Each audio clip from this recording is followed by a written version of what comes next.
Next step, let's get our noodles in the pot, make sure they're boiling, and take a nice handful of our rice noodles. Get those in our water. Again, come back, give your vegetables a quick stir.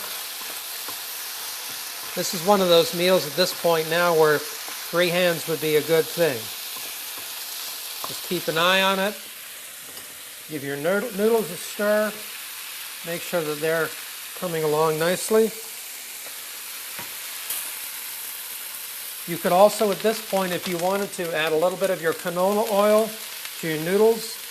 That will help keep them separated, give them a little bit of a coat, so that when you're ready to serve them, you don't end up with a glob of noodles. There's nothing worse than a ball of noodles when you're having something like noodles. You just keep that moving around. And again, another stir on our vegetables. Make sure that if your vegetables are getting ahead of you, slow them down a little bit. You can always turn down your heat because you don't want your vegetables overcooked. Nothing worse in curry than limp vegetables.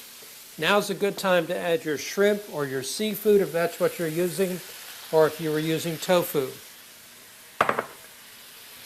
There's plenty of heat in here. It'll blanch your vegetables nicely.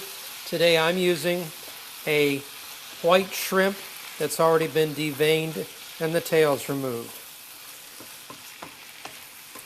So that's just mixed around. In a minute we'll be back and we'll talk about the next step of our meal.